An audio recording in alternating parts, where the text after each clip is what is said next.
Le Hibou, on est une plateforme digitale qui met en relation des freelances avec des entreprises.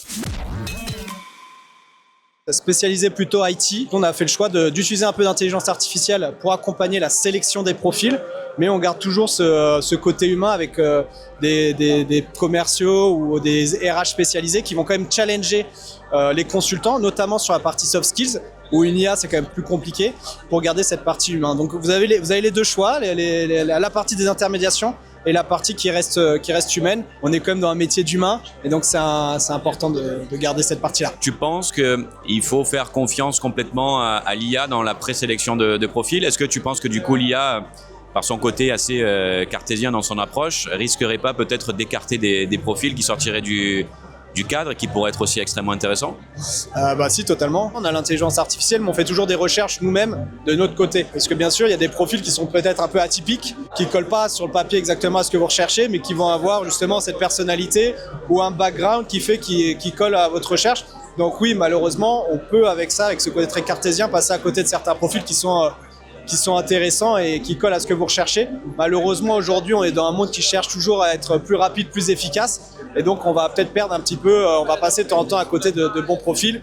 Et autre danger que je vois derrière, c'est la standardisation un peu des profils. Et donc, demain, on va peut-être avoir des CV qui sont tous identiques pour passer ces screenings.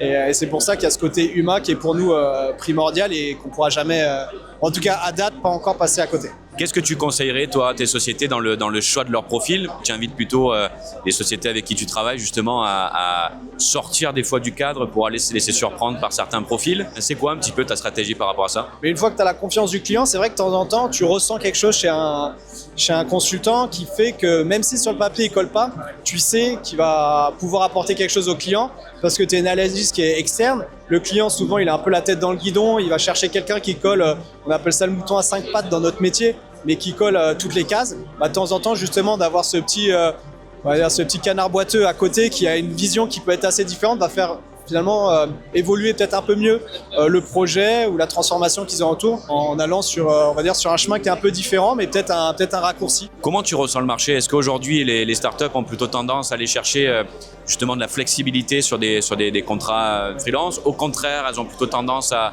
essayer de chercher de la rationalité des coûts, donc peut-être aller sur du CDI qui coûterait peut-être un peu moins cher? Il y a plusieurs écoles, encore une fois. Je pense que ce qui est important de noter au début, c'est que les entreprises vont faire appel à des freelances parce que le CDI aujourd'hui, notamment en France, c'est quelque chose qui est très protégé. Donc quand vous avez besoin de quelqu'un pendant 6 mois, 1 an, vous ne savez pas ce que vous allez devoir faire de la personne après. Il y a un risque à prendre quand vous prenez un CDI, c'est que la personne reste et vous devez trouver quelque chose, potentiellement vous ne l'avez pas.